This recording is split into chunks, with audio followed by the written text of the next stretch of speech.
Hello అండి, అందరికీ నమస్కారం. ఈరోజు వచ్చేసి నేను 7 శనివారాల వ్రతం అయితే చేద్దాం అనుకుంటున్నాను.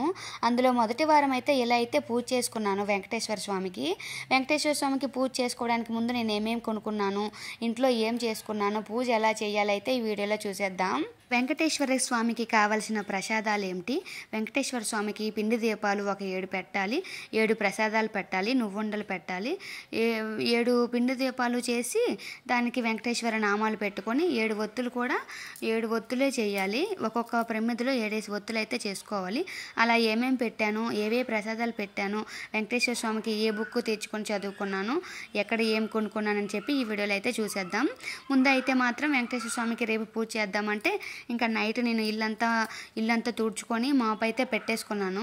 ముందు ఇల్లంతా క్లీన్ చేసుకొని బెడ్షీట్లు అన్నీ వాష్ చేసి పెట్టేసుకున్నాను. మొత్తం కొత్తగా అవన్నీ వేసేసుకొని ఇంకా పూజకి రెడీ కావాల్సినవన్నీ ముందుగా సిద్ధం చేసుకొని ఉంచుకున్నాను. ఇంకా కారిడార్లో ఇంకా ఎంట్రన్స్ మొత్తం కూడా ముగ్గులు పెట్టేసుకొని ప్లాట్ఫామ్ అంతా నీట్ అయితే చేసుకున్నాను. గ్యాస్ స్టవ్ కూడా కడిగేసి ముందుగా మంచిగా చేసుకొని ఉంచుకోవాలి. ఇల్లు మొత్తం శుభ్రం అయితే చేసుకోవాలి. మన తులసి మొక్క దగ్గర కూడా పిండి దీపాలతో పెట్టేసుకున్నాను. వెంకటేశ్వర స్వామికి ఏమి తెచ్చుకున్నానంటే, నాకు చిన్న వెంకటేశ్వర స్వామి బొమ్మ లేదని చిన్న విగ్రహం కొనడానికి వెళ్ళాను. అక్కడైతే చాలా బాగుంది, 350 అయింది. ఆ బొమ్మ అయితే తీసుకున్నాను. ఇంకా అక్కడ పువ్వులు, కొబ్బరికాయలు ఇంకా అన్నీ అయితే కొనుక్కున్నాను. ఆ వెంకటేశ్వర స్వామి బొమ్మ నచ్చింది, నాకు చాలా బాగా నచ్చింది. ఎలాగో నేను వ్రతం చేద్దాం అనుకుంటున్నాను కదా, పెద్ద ఫోటో ఉంది కానీ చిన్న బొమ్మకి మనం పూజ చేసుకుంటే చాలా బాగుంటుంది కదా అని చెప్పి నేనైతే తీసుకున్నాను. ఇంకా కిచెన్ కూడా ప్లాట్ఫామ్ మొత్తం నీట్గా కడిగి ఇంకా బొట్లు అవి పెట్టుకొని పూజ అయితే స్టార్ట్ చేయడానికి మార్నింగ్కి రెడీ చేశాను. మొత్తం ఇవన్నీ అయిపోయిన తర్వాత మార్నింగ్ పూజకి ఏమేమి కావాలో అన్నీ అయితే సిద్ధం చేసుకున్నాను. నేనేమో తులసి మాలలు, పువ్వులు, దండలు, కొబ్బరికాయలు, 7 శనివారాల వ్రతం బుక్ కూడా కొనుక్కున్నాను. ఇంకా పూజ అయితే వచ్చేసి తమలపాకులు ఉంటాయి కదా, సో తమలపాకులకి కిందన బియ్యం వేసి తమలపాకులు పైన పెట్టి తమలపాకులకి గంధము బొట్టు పెట్టి ప్రతి తమలపాకుకి ఒక్కొక్క ప్రమిద పెట్టాను.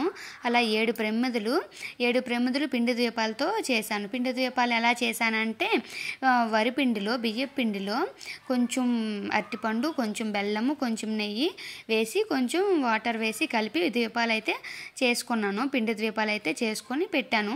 వెంకటేశ్వర స్వామికి 7 శనివారాల వ్రతం కాబట్టి 7 ప్రమిదలు అయితే పెట్టాను. ఒక్కొక్క ప్రమిదలో 7 ఒత్తులు అయితే పెట్టాను. ఒక్కొక్క ప్రమిదలో 7 ఒత్తులు ఉన్నాయి. ఆ 7 ఒత్తులు కూడా మళ్ళీ కలిపేసి ఒక ఒత్తులా చేసేసి దీపం అయితే వెలిగించాను. పూజకైతే ఇలా చేసుకున్నాను. ఇదిగోండి వెంకటేశ్వర స్వామి బొమ్మ. ఈ బొమ్మే కొన్నాను, 350 రూపీస్ అయింది. ఇక్కడ పూజా స్టోర్ ఉంది చందానగర్ దగ్గర, సో అక్కడైతే తీసుకున్నాను. దుర్గామాతను, వెంకటేశ్వర స్వామి చాలా బాగా నచ్చింది. చూడగానే పెట్టగానే నాకు చాలా బాగా నచ్చింది, బాగుందని కూడా అనిపించింది. శనివారం పూజ కూడా కంప్లీట్గా అయింది, చాలా బాగా అయింది అనేది అనిపించింది. వెంకటేశ్వర స్వామి ఈ ఫోటో అయితే పూజ గదిలోకి రావడం కోసమే నాకు ఆ దేవుడు వెంకటేశ్వర స్వామి పూజ చేసుకోవాలని అనిపించాడో ఏంటో మరి మనసులో. ఎందుకంటే ఎప్పుడు ఈ వెంకటేశ్వర స్వామి ఫోటో నాకు మా టీవీ యూనిట్ దగ్గర ఉండేది. అక్కడ ఉండేది ఏదో లోటులానే ఉండేది, ఎప్పుడు కూడా నాకేం అనిపించలేదు. ఇంకా అది ఎక్కడ పెట్టాలో తెలియట్లేదు. సో అందుకని చెప్పి ఇంకా వెంకటేశ్వర స్వామి వ్రతం చేసుకుంటున్నాను కదా, 7 శనివారాల వ్రతం, ఇక్కడ ముందుగా పెడతాను అని చెప్పి పెట్టి చూశాను. చాలా చాలా బాగుంది. ఎంట్రన్స్లో వెంకటరమణమూర్తి పెట్టి తులసిమాల వేసుకుంటే చాలా నింపుగా చాలా బాగా కనిపించారు ఆయన అయితే. ఇంకా ప్రసాదాలు వచ్చేసి నువ్వులుండలు చేశాను. బెల్లం కలిపి నువ్వులుండలు శనీశ్వరుడికి, వెంకటేశ్వర స్వామికి ఇష్టమని నువ్వులుండలు కూడా 7 పెట్టాలి. సో 7 శనివారాల వ్రతం అని 7 అన్ని 7 కూడా పెట్టాను. పప్పు, బెల్లం ఇంకా చలివిడి ప్రసాదం, ఇంకా నువ్వులుండలు అయితే 7 నువ్వులుండలు అయితే వెంకటేశ్వర స్వామికి పెట్టాను. ప్రసాదం వచ్చేసి లక్ష్మీదేవి ఫోటో చిన్నది వెంకటేశ్వర స్వామి పక్కన ఉండాలని చెప్పి ఆ కిందన నేను అలా 108 పువ్వులతో అమ్మవారిని అలా పూజ చేసుకున్నాను. వెంకటేశ్వర స్వామి పూజ అయితే నాకు చాలా బాగా అయింది. వ్రతం ఫస్ట్ టైము నేను వెంకటేశ్వర స్వామి తిరుపతి వెళ్ళడం, పూజలు చేయడం, శనివారం పూజలు అన్నీ చేస్తాను కానీ ఈ వ్రతం అనేది నాకు తెలీదు. నాకు చాలా బాగా అనిపించింది వ్రతం గురించి. కానీ ఏమనుకున్నా చక్కగా జరుగుతాయి. వెంకటేశ్వర స్వామి పూజ చేసుకుంటే చాలా మనసు ప్రశాంతంగా ఉంటుంది అనిపించింది. నాకు కూడా చాలా బాగా నచ్చింది. పూజ అంతా కంప్లీట్ అయిపోయిన తర్వాత మా వాళ్ళందరూ కూడా పూజ దగ్గర కూర్చున్నారు. వాళ్ళు హారతి తీసుకొని నేను వాళ్ళ దగ్గర ఆశీర్వాదం తీసుకొని పూజ అయితే ప్రసాదాలు అయితే తీసుకున్నారు. నువ్వులు ఉండలు తింటుంటే వాళ్ళకి చాలా హ్యాపీ అనిపించిందట. అవైతే ప్రసాదాలు అయితే తిన్నారు. వెంకటరమణమూర్తిని ఆ దీపాల వెలుగులో చూస్తుంటే కన్నులు ఆగట్లేదు, దిష్టి తగిలేస్తుంది. వెంకటరమణమూర్తికి అయితే దిష్టి తగిలిసింది అనిపించింది నాకైతే. ఇదిగోండి 7 శనివారాల వ్రతం ఎలా చదవాలని ఈ బుక్ అయితే పూజా స్టోర్లో తీసుకున్నాను.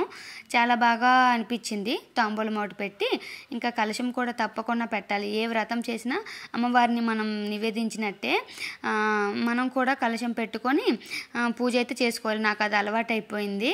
ఇంకా పూజ అయితే నేను కంప్లీట్ చేసుకున్నాను. ఇలా అయితే మా ఇంట్లో పూజ అయితే అయింది. చాలా బాగా అనిపించింది కూడా. శుభ్రం చేసుకొని అందరూ మా పిల్లలు కూడా చాలాసేపు టైం ఇచ్చారు. నిన్న ఇక్కడ నువ్వులు నూనెతోనే అయితే దీపాలు వెలిగించాను. ఇప్పుడైతే అఖండ దీపం పెట్టాను కాబట్టి రేపటి రోజు ఏం చేయాలో ఆలోచిస్తున్నాను. లాస్ట్ వీక్ అయితే అప్పటికి దసరా నవరాత్రులు స్టార్ట్ అవ్వలేదు కాబట్టి లాస్ట్ వీకు వెంకటేశ్వర స్వామిని ఫోటో అయితే ఇక్కడ పెట్టాను. నాకు ఈ వారం ఎలా పెట్టాలో ఆలోచిస్తాను. ఎందుకంటే ఈ దసరా నవరాత్రులు అమ్మవారిని నేను అక్కడ ప్రతిష్ఠించాను. కలశము అమ్మవారు, ఇంకా వెంకటరమణమూర్తిని ఎలా చేయాలో అని ఆలోచిస్తున్నాను. అదే ఏం చేయాలి అనేది రేపటి పూజ కోసం. ఇదైతే లాస్ట్ వీక్ 7 శనివారాల వ్రతం. ఇది నా లేట్ పోస్ట్ అవ్వడం వల్ల నేనైతే వాయిస్ ఓవర్ ఇవ్వలేకపోయాను. మా ఇంట్లో పూజ అయితే ఇలా జరిగింది. 7 శనివారాల వ్రతం చాలా బాగా చేసుకున్నాను. మాకైతే చాలా బాగా నచ్చింది. మీకు ఈ వీడియో నచ్చినట్లయితే లైక్ చేసి నా ఛానల్ అయితే సబ్స్క్రైబ్ చేసుకోండి friends. Thank you for watching.